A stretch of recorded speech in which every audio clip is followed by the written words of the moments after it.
Nesta monitoria, iremos abordar a farmacologia dos bloqueadores neuromusculares, uma importante classe de fármacos bastante empregada na anestesiologia. Bem, para tanto, é imprescindível resgatar a fisiologia da contração muscular esquelética, bem como os elementos envolvidos nesta neurotransmissão. A transmissão neuromuscular, também chamada de junção neuromuscular, ela é constituída por motoneurônios, neurônios motores, cujos corpos neuronais estão situados na coluna anterior da medula espinhal e inervam um grupo de fibras musculares. A área das fibras musculares inervadas por um motoneurônio individual é conhecida como região da placa terminal ou placa motora. Quando o neurônio motor é despolarizado, suas vesículas sinápticas fundem-se com a membrana pré-sináptica, liberando a acetilcolina na fenda sináptica. Os receptores da acetilcolina na junção neuromuscular, na placa motora, são exclusivamente receptores nicotínicos, receptores NM. E a estimulação desses receptores resulta em despolarização da membrana da célula muscular e geração de um potencial de ação na placa motora, na placa terminal, que culminará com a contração da musculatura estriada esquelética. Para prosseguirmos aprofundando a fisiologia da junção neuromuscular, é importante relembrarmos a constituição deste receptor nicotínico NM presente na placa motora. Bem, o receptor nicotínico NM é um canal de sódio ionotrópico dependente de ligante. Ele é um pentâmero constituído por duas subunidades alfa, uma subunidade beta, uma subunidade delta e uma subunidade gama. O local de ligação da acetilcolina é entre as subunidades alfa e delta e entre as subunidades alfa e gama. O complexo receptor-canal consiste nessas 5 subunidades e todas contribuem para a formação de um poro. Quando duas moléculas de acetilcolina se ligam a essas porções das subunidades que estão expostas na membrana, o receptor canal altera sua conformação e abre o poro que está localizado nesta porção mergulhado na bicamada lipídica, que será tanto permeável ao potássio e ao sódio, que passam pelo canal aberto seguindo o seu gradiente eletroquímico. E esse gradiente eletroquímico segue da seguinte forma: existe um influxo de sódio do extracelular para o intracelular da fibra muscular e ocorre um efluxo, ou seja, uma saída de potássio do intracelular da fibra muscular em direção ao extracelular. Essa despolarização da placa motora leva à saída de cálcio do retículo sarcoplasmático através de canais de cálcio do tipo rianodina. O cálcio, uma vez no citoplasma da fibra muscular, se liga à troponina, permitindo a ligação entre a miosina e a actina e assim tem-se a contração muscular. O bloqueador neuromuscular consiste justamente num conjunto de fármacos que interrompem a transmissão neuromuscular, justamente essa junção neuromuscular. Interrompe os impulsos nervosos lá no músculo estriado esquelético, a nível da placa motora, e dessa forma tais fármacos são utilizados para promover o relaxamento da musculatura estriada esquelética.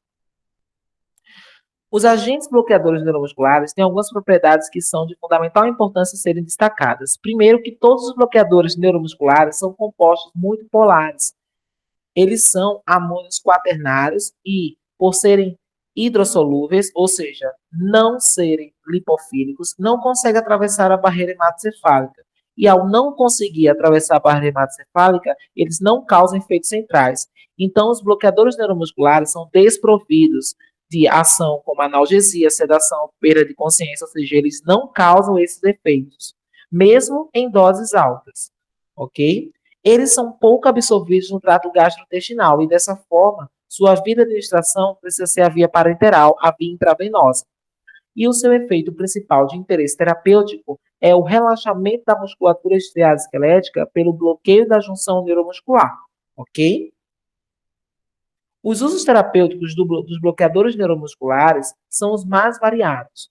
Como já é conhecido, os bloqueadores neuromusculares são utilizados principalmente como adjuvantes na anestesiologia, visando o relaxamento muscular de modo a facilitar uma série de procedimentos de extrema relevância.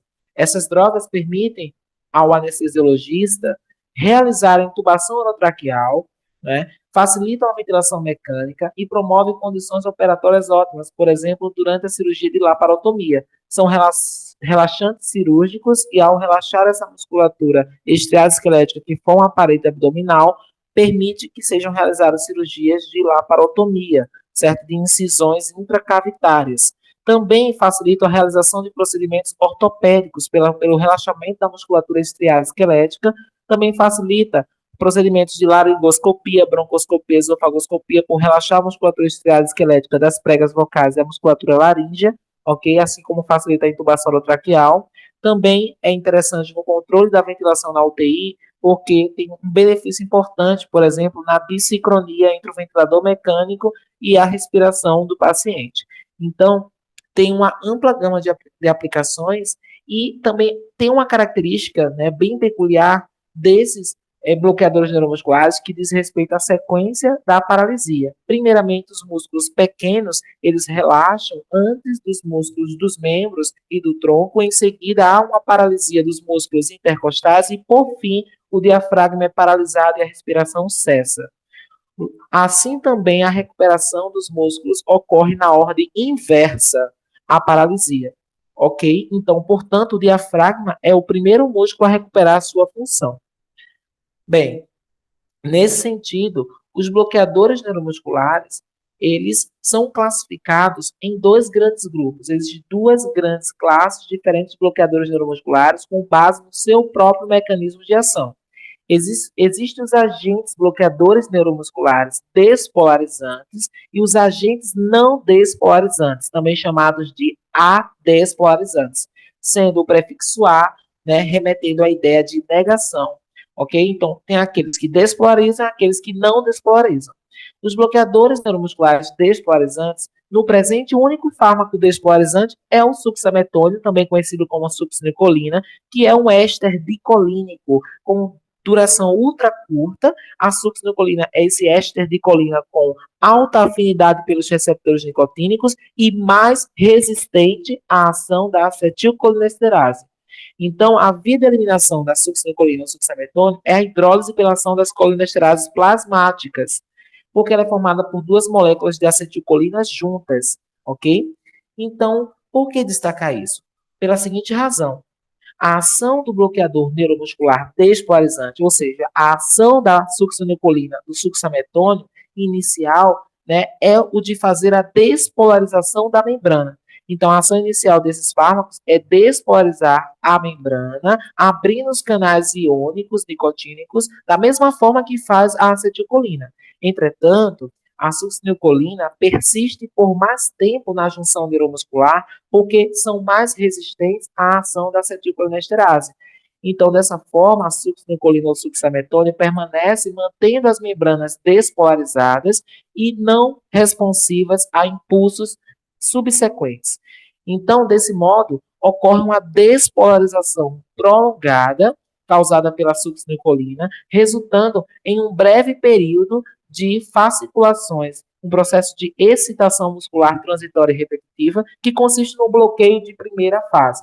Como o acoplamento, excitação, contração, exige que haja uma repolarização da placa motora, né, e descargas repetidas dessa placa motora são necessárias para se manter o tônus muscular, e como a succinilcolina, o succinilmetônio, mantém uma despolarização bastante prolongada, né, inicial, e que é seguida de um bloqueio de transmissão neuromuscular, resultando numa paralisia flácida devido justamente à dessensibilização dos receptores nicotínicos NM na placa motora, que aí, no caso, temos o bloqueio já de segunda fase, ok? Então, o bloqueio aparece após uma abertura inicial, porque os canais de sólidos perijuncionais lá na placa motora se fecham e não reabrem, enquanto que a placa terminal não se repolariza, o bloqueio neuromuscular é mantido. Então, recapitulando, existe um bloqueio de primeira fase, cuja resposta muscular consiste em fasciculações, breve período de excitação, e esse bloqueio de fase 1, ele é potencializado pelos fármacos anticolinesterásicos. Por quê? Porque a inibição da degradação da acetilcolina resulta em efeitos despolarizantes adicional da primeira fase. Então, intensifica o bloqueio de primeira fase. Assim, diferentemente dos bloqueadores não despolarizantes, o succinilcolina, que é um bloqueador despolarizante, tem um bloqueio de primeira fase que é potencializado, que é aumentado pela ação dos inibidores da acetilcolinesterase. Já o bloqueio de segunda fase, né, cuja resposta muscular é dessensibilizante, resulta na paralisia flácida, né, é devido justamente a uma exposição prolongada dos receptores nicotínicos ao succinilmetônio, à succinilcolina, e a placa motora ela se encontra dessensibilizada. Os canais de sódio, né, os canais receptores, eles se comportam como se estivessem em um estado de fechamento prolongado. Na fase 2 do bloqueio provocado pela succinilcolina, essas características do bloqueio elas são semelhantes àquelas de um bloqueio não despolarizante, que veremos na sequência. E, por isso, num bloqueio de segunda fase, feito pela succinilcolina, é possível haver uma reversão desse bloqueio utilizando o inibidor da acetilcolinesterase. Ok? Já os bloqueadores não despolarizantes, ou os agentes adespolarizantes, são antagonistas competitivos da acetilcolina. Enquanto que os agentes despolarizantes atuam como agonistas inversos, os não despolarizantes atuam como antagonistas competitivos da acetilcolina no receptor nicotínico pós-sináptico que está situado na placa motora. Eles se ligam à subunidade alfa do receptor nicotínico, NM, impedindo a ligação da acetilcolina e, desse modo, evita a despolarização da placa motora. Então, a ligação desses antagonistas ao receptor nicotínico NM é reversível, porque são antagonistas competitivos. O início do bloqueio neuromuscular com esses agentes não despolarizantes ocorre em 70 a 80%, com 70 a 80% dos receptores ocupados. Mas para que haja um bloqueio completo, é necessário mais de 90% dos receptores bloqueados. Então, os bloqueadores neuromusculares não despolarizantes não são metabolizados na junção neuromuscular, ok? Então, os fármacos anticolinesterásicos, aqueles que inibem a atividade da acetilcolinesterase, são muito eficazes para suplantar, reverter a ação bloqueadora dos agentes relaxantes competitivos, que são esses bloqueadores não despolarizantes. E isso ocorre porque a acetilcolina liberada é protegida da hidrólise pela acetilcolinesterase, porque eu estou fazendo uso de um inibidor da acetilcolinesterase, e o aumento dos níveis de acetilcolina é capaz de competir com um bloqueador antagonista pelo sítio de ligação dos receptores nicotínicos da placa motora. Ok? Entre os fármacos que são classificados como não despolarizantes ou adespolarizantes, que são antagonistas competitivos, são fármacos como a detubucurarina, o atracúrio, cisatracúrio, o bivacúrio, o pancurônio, o rocurônio e o vecurônio. Ok? Bem, o bloqueador neuromuscular clássico, diria assim, o protótipo de todos eles, né, está aí disponível na natureza, é o curare. São alcaloides bloqueadores neuromusculares quaternários que há muitos, né, milhares de anos são utilizados pelos povos nativos do sul, da América do Sul, para imobilizar, né, por paralisia muscular, animais selvagens, né, que serviriam de alimento, né, a serem capturados nas atividades de caça. Então, esse curar essa mistura de alcaloides de ocorrência natural, ok? E um deles provém dessa espécie de planta, e a sua toxina curária principal é a toxiferina. Vamos começar a abordar a primeira classe de bloqueadores neuromusculares, que são aqueles despolarizantes.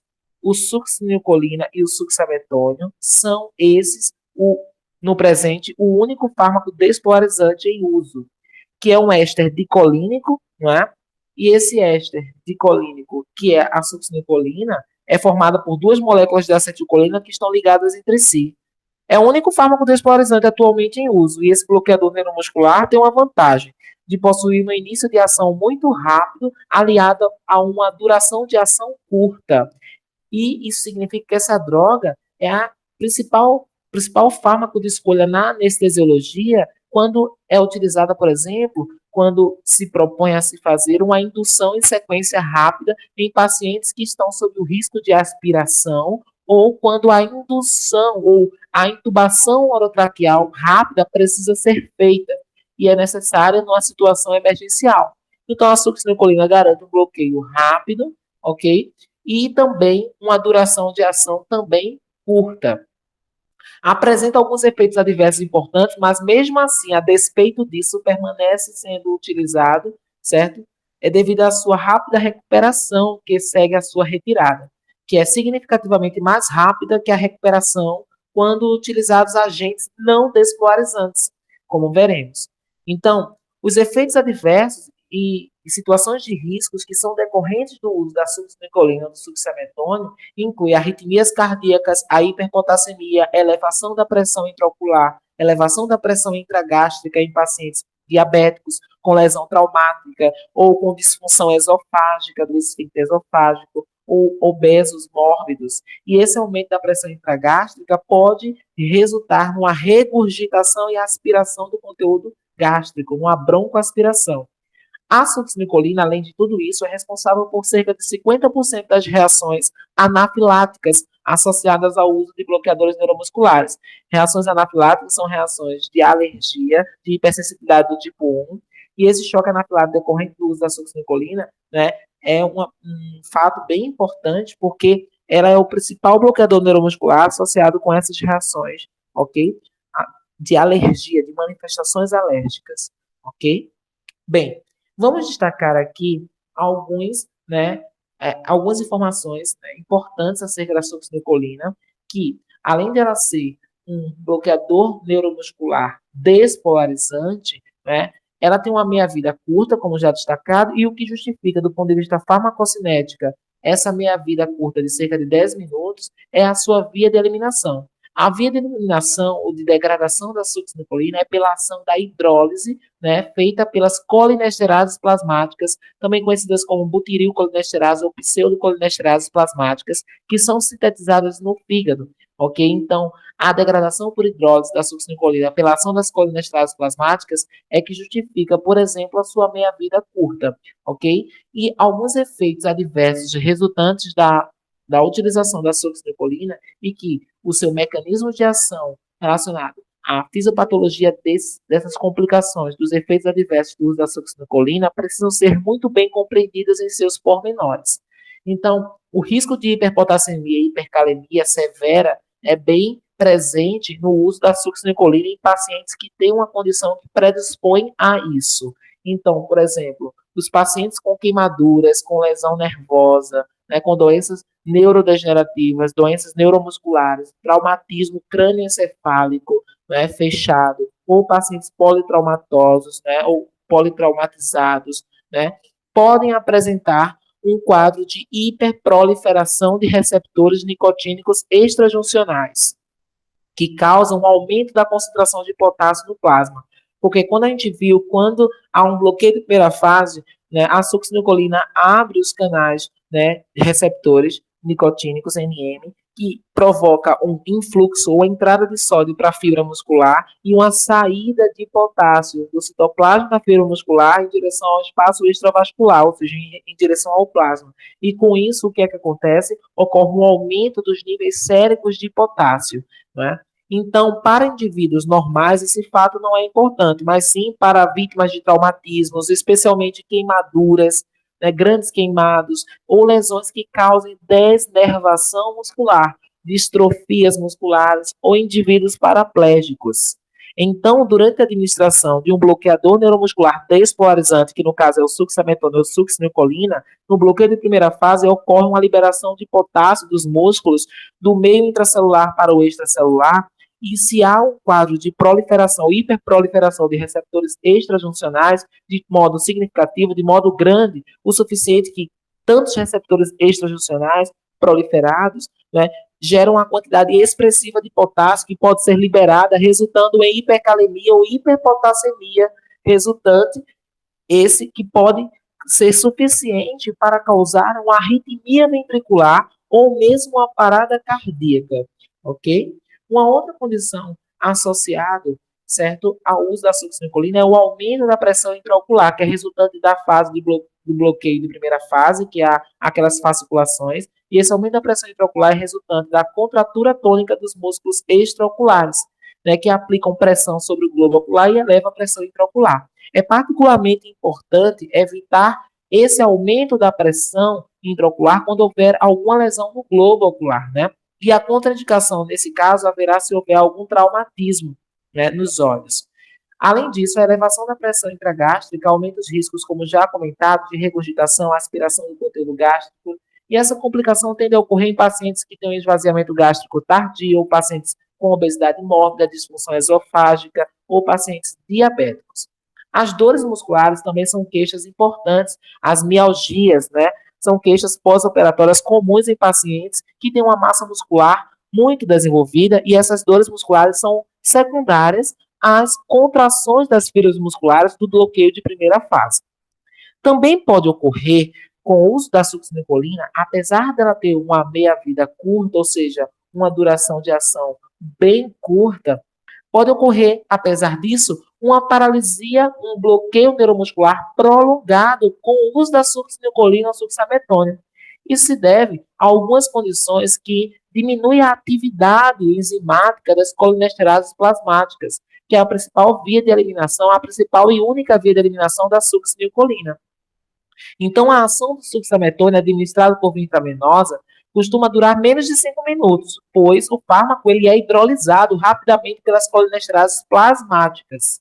E sua ação ela pode ser prolongada por vários fatores que reduzem a atividade enzimática da colinesterase.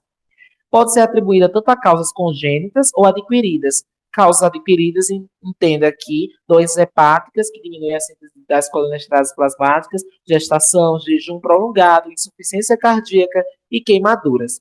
Mas as causas congênitas de bloqueio prolongado após o uso da succinilcolina ou do succinilmetônio ocorre devido à síntese proteica, à produção de colinesterases plasmáticas atípicas ou anômalas, devido a uma condição chamada de polimorfismo enzimático das colinesterases plasmáticas, decorrente de uma mutação do gene responsável pela síntese proteica dessas colinesterases, que se tornarão anômalas, ou seja, resulta numa deficiência grave da atividade enzimática das colinesterases, o bastante para aumentar a duração e prolongar o bloqueio dos agentes dependentes dessa degradação, que não é apenas a succinilcolina, porque o mivacúrio também é um bloqueador neuromuscular, só que o mivacúrio é um bloqueador neuromuscular não despolarizante, e sendo o mivacúrio não despolarizante, né, apesar disso, ele também, assim como a succinilcolina, tem como única via de eliminação a hidrólise pelas colinesterases plasmáticas.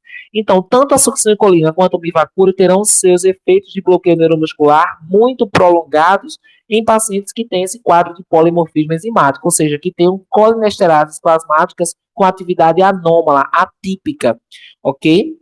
Então, no polimorfismo das colinesterases plasmáticas, a enzima simplesmente não funciona como deveria funcionar. Então, logo, o bloqueio neuromuscular tem sua ação prolongada. E como verificar se esse paciente, se esse indivíduo, ele tem um polimorfismo de colinesterases plasmáticas e assim identificar se o bloqueio neuromuscular será muito prolongado? Fazendo um teste da libucaína. A libucaína é um fármaco que tem afinidade pela isoforma normal das colinesterases plasmáticas, inibindo a colinesterase plasmática normal, mas a libucaína não inibe a colinesterase atípica. Então, dessa forma, fazendo o teste da libucaína, eu consigo dizer se o paciente tem níveis aceitáveis ou suficientes da enzima colinesterase plasmática normal, da isoforma da enzima colinesterase plasmática normal. Uma outra condição associada e desencadeada pelo uso da succinilcolina ou succinilmetônio é a hipertermia maligna, uma condição bastante grave e que oferece grande risco à vida, uma condição bastante fatal.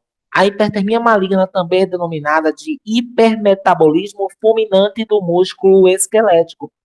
Trata-se de uma condição hereditária, rara, e resultante de mutação autossômica dominante dos canais para a liberação de cálcio do retículo endoplasmático, lá do receptor rianodina. Então, esse paciente ele tem uma mutação desse canal de cálcio do tipo rianodina, que está presente no retículo sarcoplasmático, que é responsável pela saída do cálcio do retículo sarcoplasmático para o interior do citoplasma da fibra muscular. E dessa forma, ao ativar exacerbadamente esse canal de cálcio do tipo rianodina, a succinilcolina vai produzir aí um espasmo muscular intenso com elevação surpreendente da temperatura corporal, quando certos fármacos são administrados, a exemplo da succinilcolina.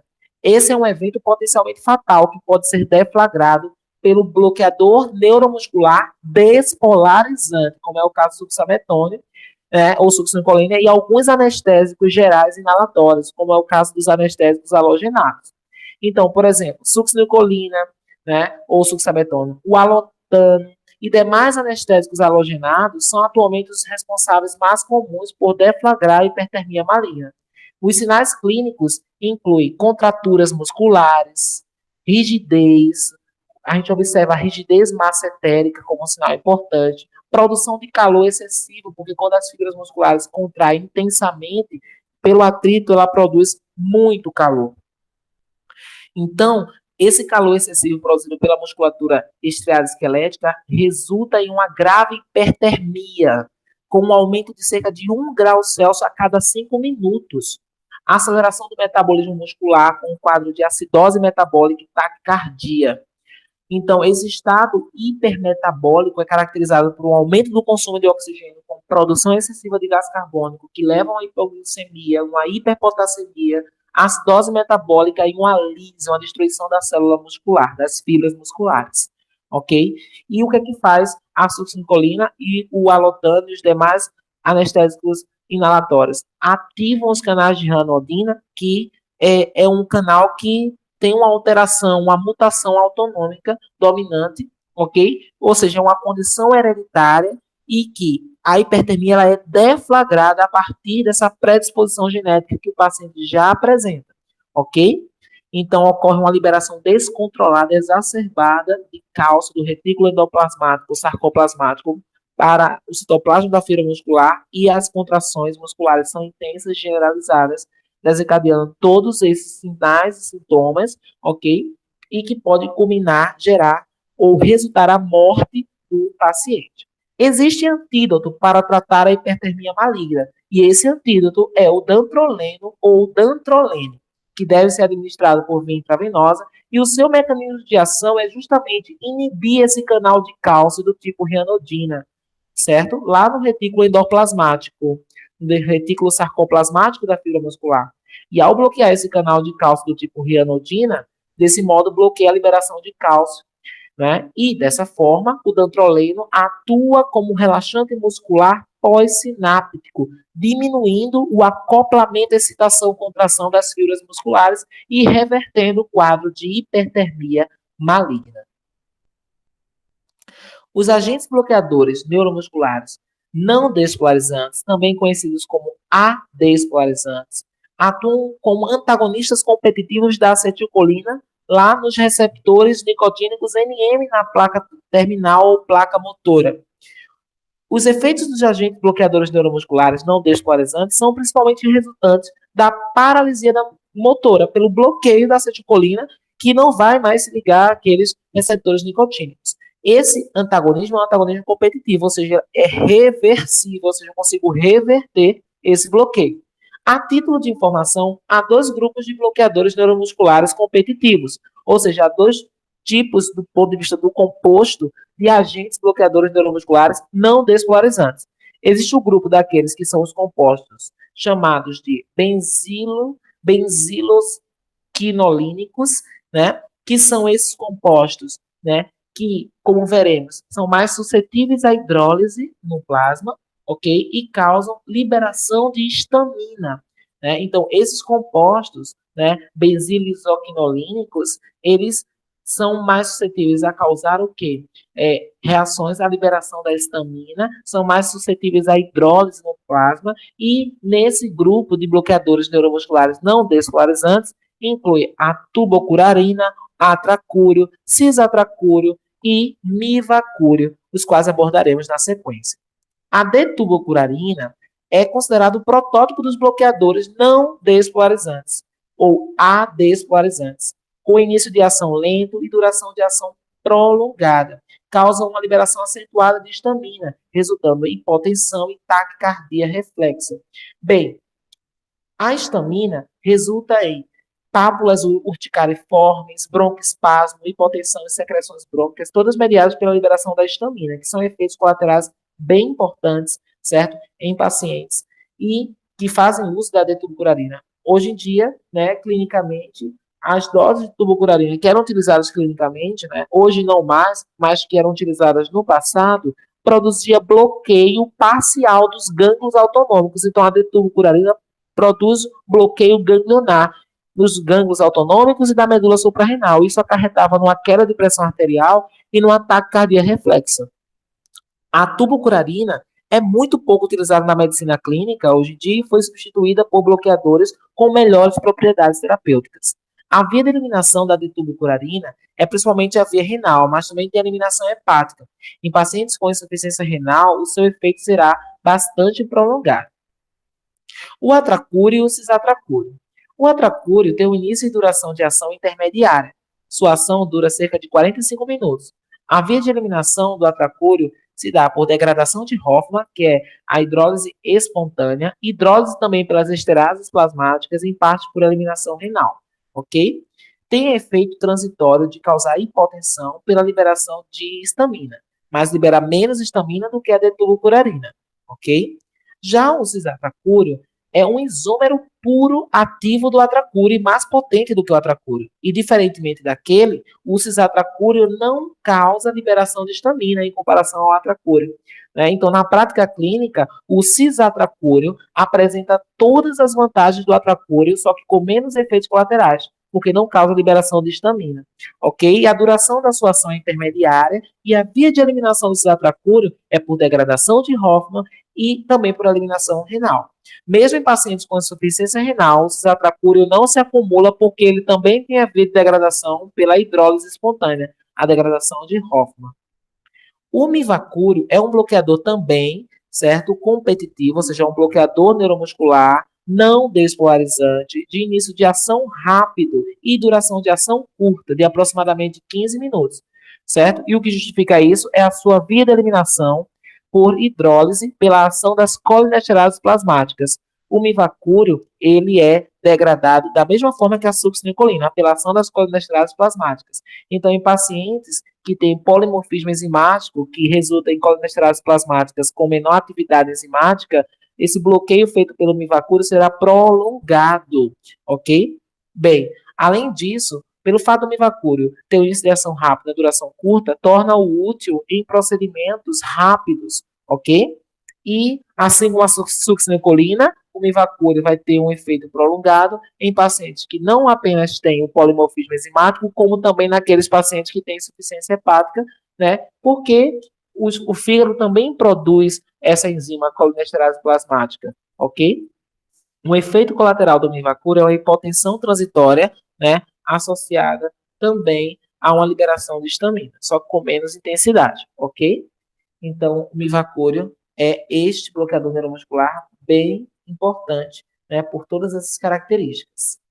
E agora iremos abordar os compostos aminoesteroides, que são outra parte dos bloqueadores neuromusculares não despolarizantes.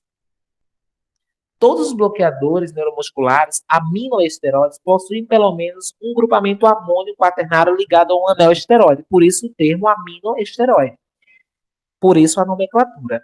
Eles tendem a não causar liberação de histamina e a sua maioria é metabolizada em órgão-alvo antes da excreção. Por exemplo, ainda passam por uma metabolização hepática antes de ser excretado. A começar pelo pancurônio, o primeiro bloqueador neuromuscular esteroide usado clinicamente, tem início de ação lento, né, e uma longa duração, ok, do seu efeito. Não causa liberação de histamina, e a via de eliminação é a via de eliminação renal e hepática. Tem um efeito colateral importante que o pancurônio provoca um aumento moderado da frequência cardíaca, seja devido ao efeito simpático mimético discreto, mas principalmente devido a uma ação vagolítica, associada ao bloqueio de receptores muscarínicos do tipo M2 presentes no coração, o que resulta num ataque cardíaco, ok? Bem, o rocurônio, ele é também um bloqueador neuromuscular não despolarizante, que tem algumas características peculiares importantes.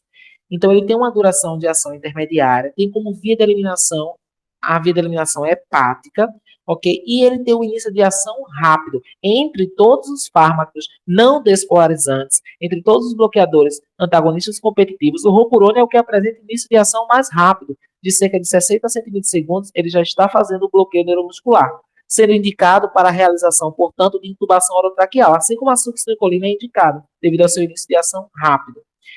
O rocurônio não apresenta efeitos cardiovasculares, nem possui nenhum efeito sobre a liberação de histamina. O rocurônio tem maior incidência de reações anafiláticas do que os demais bloqueadores neuromusculares aminoésteres.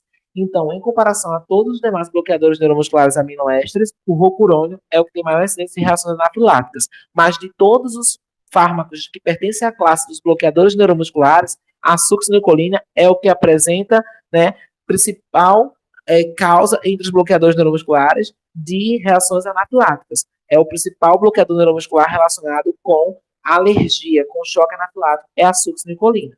Mas entre os bloqueadores neuromusculares aminoésteres, o rocurônio é o que tem maior incidência dessas reações anafiláticas.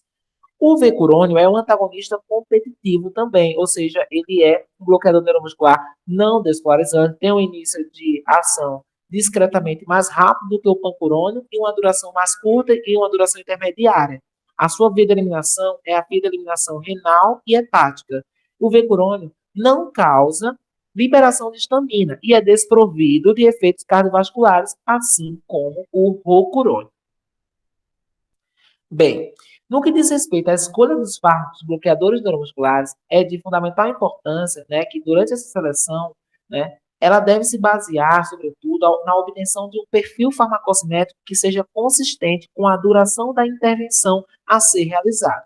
Então, no sentido de minimizar o comprometimento cardiovascular e outros efeitos adversos, né, com atenção às formas específicas de eliminação desses bloqueadores neuromusculares, em pacientes, sobretudo, que têm insuficiência renal ou insuficiência hepática. Então, o perfil farmacocinético, que diz respeito ao tempo de latência, que é o tempo que decorre desde o início da administração até a obtenção do seu efeito, que vai determinar se esse bloqueador neuromuscular terá uma ação rápida ou início de ação lenta, ou a duração da ação, que vai determinar se esse bloqueador neuromuscular é de ação longa, intermediária ou curta, e a via de eliminação, né, que também é um fator importante que vai determinar o tempo desse bloqueio também, ok? Então, a depender das características farmacocinéticas do bloqueador neuromuscular, isso pode limitar ou pode tornar mais adequado um ou outro bloqueador neuromuscular para o seu uso terapêutico. Assim também o perfil farmacodinâmico, a pensar, por exemplo, nos efeitos adversos de cada um desses bloqueadores neuromusculares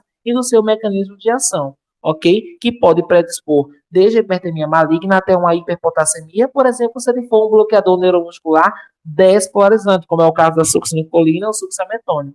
E as características do paciente, esse paciente ele é um portador de insuficiência renal, insuficiência hepática, o que vai limitar a eliminação, não é, de fármacos bloqueadores neuromusculares que dependem dessa via de excreção, ou pacientes que têm alterações genéticas, como alterações genéticas que o predisponham a ter uma hipertermia maligna, como mutações do canal de cálcio do tipo rianodina, do retículo sarcoplasmático, ou alterações, por exemplo, do tipo polimorfismo enzimático das colinesterases plasmáticas, o que pode prolongar a ação, né, do bloqueio neuromuscular por muito tempo, da succinilcolina e do mivacúrio, que depende unicamente da degradação pela ação das colinesterases plasmáticas.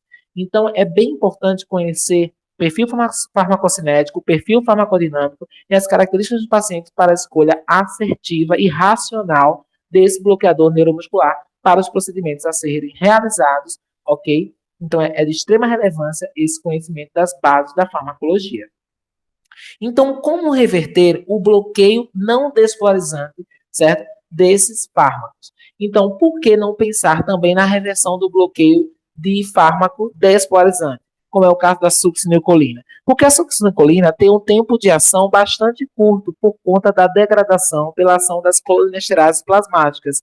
Então, do ponto de vista do procedimento, não é? Como vai haver uma recuperação rápida, então não se pensa do ponto de vista da viabilidade de uma reversão do bloqueio da succinilcolina, porque o seu efeito é rápido, é passageiro, por conta da sua via de eliminação da, pela degradação da succinilcolina, pela ação das colinesterases plasmáticas.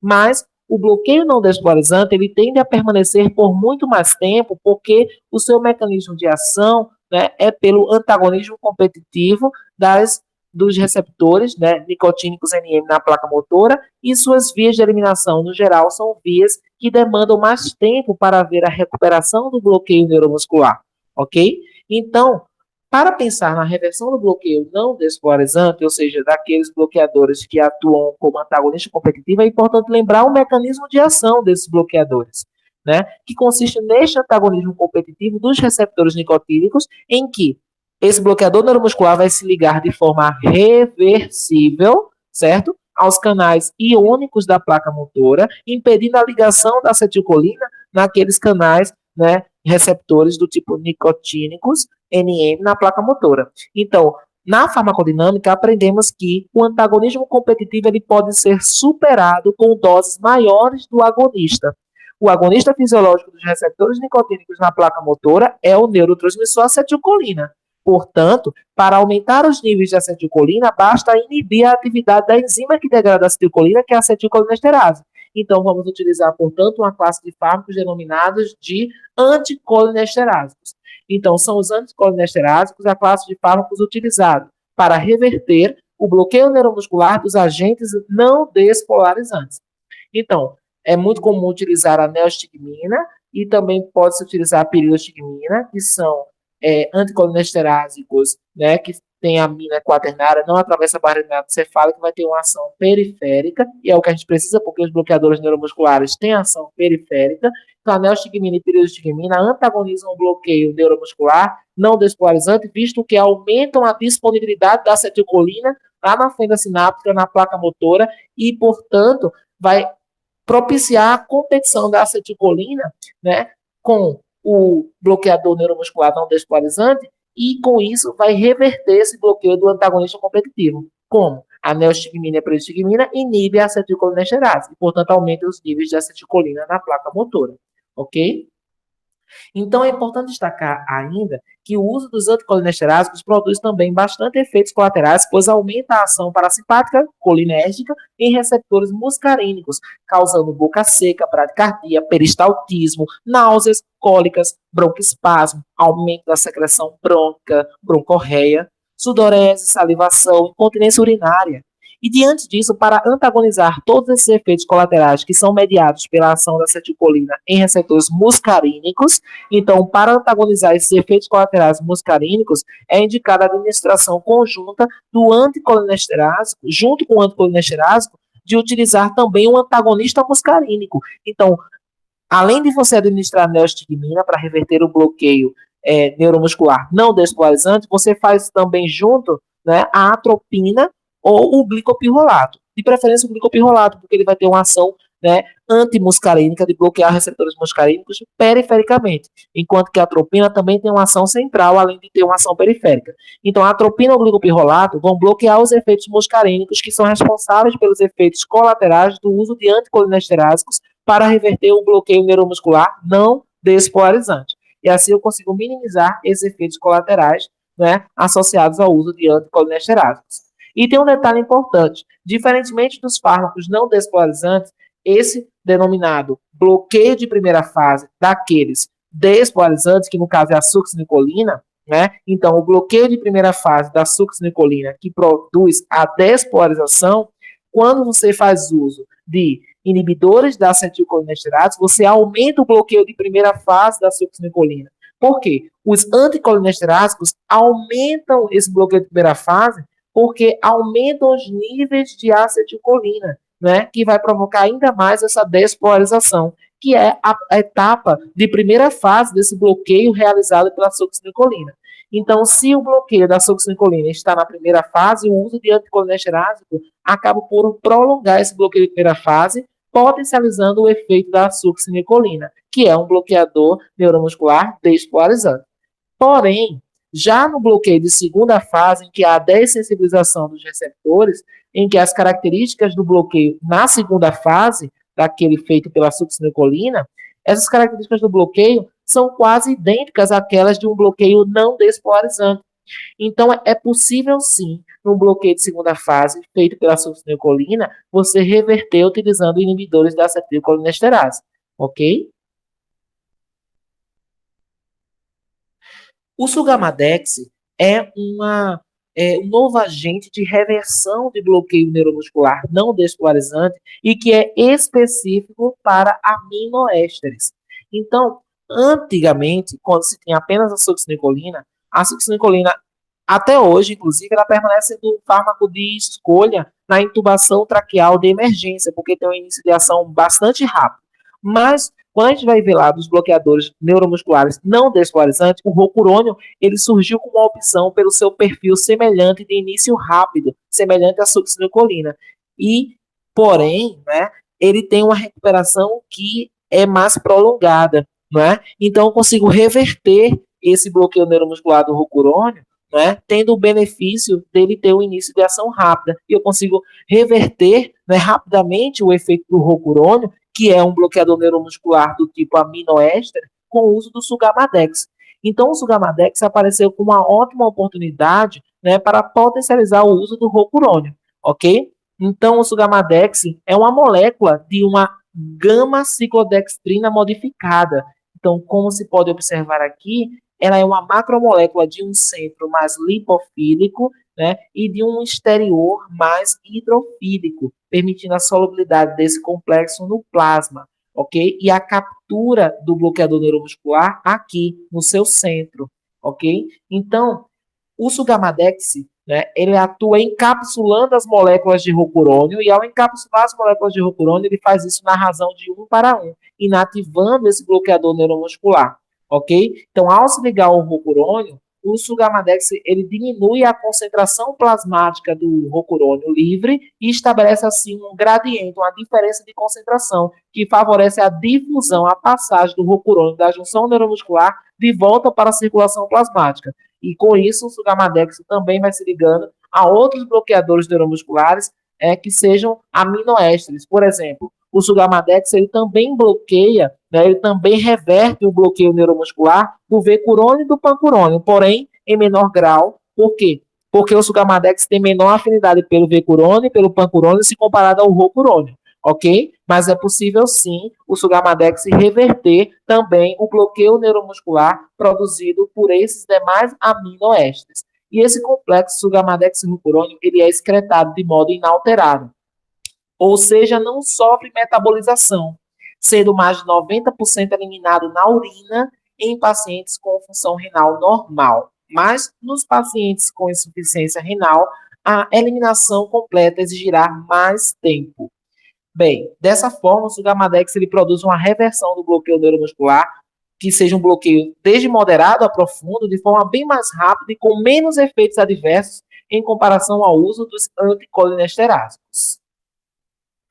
Aqui eu trago algumas situações especiais em relação ao uso dos bloqueadores neuromusculares. Bem, vários anestésicos inalatórios são capazes de potencializar os efeitos dos bloqueadores neuromusculares. A exemplo do alotano, do desflurano e isoflurano, que potencializa o bloqueio neuromuscular produzido pelos relaxantes musculares não despolarizantes, que são os antagonistas competitivos dos receptores nicotínicos da placa motora, e essa potencialização, esse sinergismo feito pelos anestésicos inalatórios que aumentam o bloqueio neuromuscular, né, se deve ao efeito estabilizante na membrana pós-juncional da placa motora, feito por esses anestésicos halogenados, e assim aumenta a atividade dos bloqueadores competitivos, ok? Então, aqui tem uma ordem de potenciação: desflurano, sevoflurano, isoflurano, alotano, óxido nitroso, barbitúricos, opioides e propofol, que são outra classe de fármacos, também aumenta a estabilidade dessa placa motora, potencializando assim o bloqueio neuromuscular. Também antibióticos aminoglicosídeos, né, produzem um bloqueio neuromuscular, inibindo a liberação de acetilcolina no terminal pré-ganglionar, fazendo um bloqueio de canais de cálcio por competição com o cálcio. E com isso, o bloqueio desses canais de cálcio do tipo P específico nas terminações nervosas limita a liberação de acetilcolina. Então, fármacos além de aminoglicosídeos, mas outros fármacos que sejam bloqueadores de canais de cálcio, como os antiarrítmicos em doses terapêuticas, pode ocorrer uma interação com bloqueadores neuromusculares, certo? mas no caso de antiarrítmicos, essa interação ela é insignificante, ok? Mas também, além disso, fármacos que sejam bloqueadores de canais de sódio, como anestésicos locais, podem também fazer um sinergismo de potenciação, aumentando esse bloqueio neuromuscular, ok? Em pacientes que, por exemplo, tenham miastenia graves, ok? Que são é uma doença, né? É uma doença neurodegenerativa progressiva, irreversível, né? Em que essa condição ela pode diminuir ou aumentar o bloqueio neuromuscular produzido por relaxantes neuromusculares não despolarizantes. Mas no caso da miastenia, especificamente, ela aumenta o bloqueio neuromuscular produzido pelos bloqueadores competitivos. E isso se deve justamente em razão da diminuição da quantidade de receptores nicotínicos na placa motora que está sendo destruído por uma reação autoimune de autoanticorpos que destroem esses receptores nicotínicos, ok? Então, além disso, quando você tem aqui, ó, uma miastenia grave, você tem um aumento da sensibilidade aos bloqueadores neuromusculares não despolarizantes, ou seja, se você tem uma miastenia grave, você vai aumentar a sensibilidade desses receptores, não, desses bloqueadores não despolarizantes, ou seja, você vai provocar um bloqueio neuromuscular mais rapidamente porque você tem menos receptores nicotínicos para bloquear em um paciente que tem uma miastenia grave, né?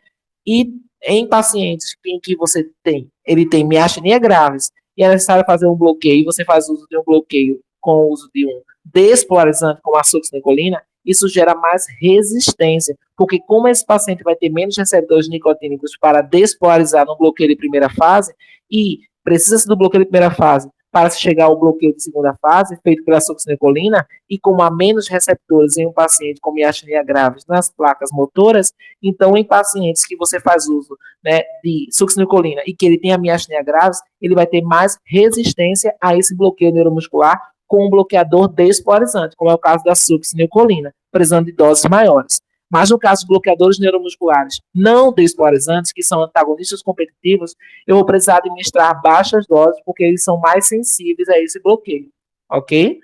E a idade tem um papel importante. A idade avançada, né, está associada com a duração de bloqueio de ação mais prolongada dos relaxantes não despolarizantes, em consequência justamente da depuração, da eliminação reduzida desses fármacos pelo fígado e pelos rins. Sendo assim, a dose dos fármacos bloqueadores neuromusculares devem ser reduzidas em pacientes idosos, ok? Por outro lado, em pacientes com queimaduras graves e aqueles com doenças do motoneurônio superior, mostram-se mais resistentes aos bloqueadores neuromusculares não despolarizantes competitivos. E essa dessensibilização provavelmente é resultante da proliferação de receptores extrajuncionais, o que demanda um aumento da dose do bloqueador competitivo para que haja um bloqueio de um número suficiente de receptores, justamente por conta dessa condição de hiperproliferação de receptores extrajuncionais em pacientes com queimaduras graves ou indivíduos paraplégicos, ou que sejam indivíduos que tenham alguma doença do moto neurônio superior, ok?